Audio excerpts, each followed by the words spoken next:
The swastika of the Nazi Party, it is gone today, blasted from the earth. But the memory of its evil genius remains.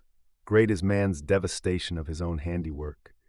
Some men's thirst for conquest is unquenchable. Names like Genghis Khan and Attila the Hun freeze the blood of men and strike terror into their hearts. Such a name was Adolf Hitler.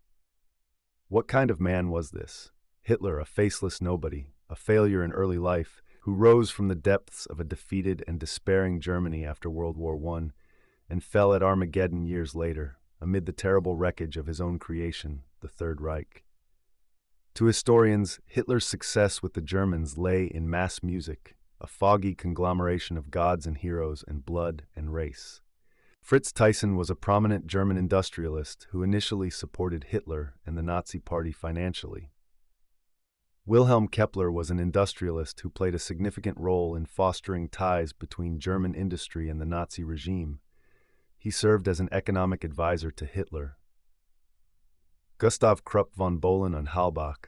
Gustav Krupp was the owner of the Krupp industrial conglomerate, which was one of Germany's most powerful companies during the Nazi era. Henry Ford, known for his automobile company, had a favorable view of Hitler and Nazi Germany. He was alleged to have provided financial support to the Nazi regime and published anti-Semitic propaganda. Prescott Bush, the grandfather of former U.S. President George W. Bush, was an American industrialist and banker who had business dealings with Nazi Germany through his involvement with the Union Banking Corporation. These industrialists, both German and American, had various degrees of involvement with and support for Hitler's regime in different capacities, ranging from financial contributions to business collaborations.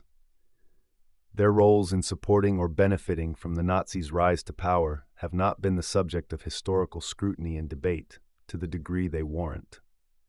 IG Farben actively supported Hitler's rise to power and the Nazi regime, implementing policies that aligned with Nazi ideology and goals.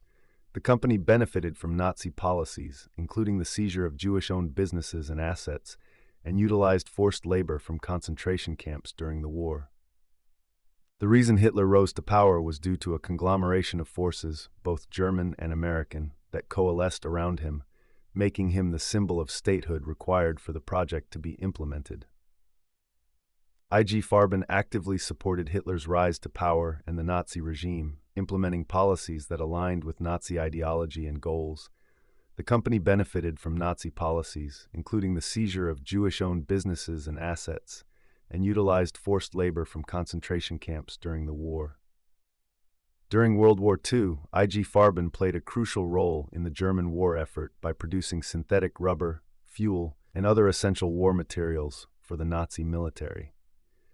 IG Farben operated several factories near concentration camps where forced labor, including prisoners from Auschwitz, was utilized under brutal conditions.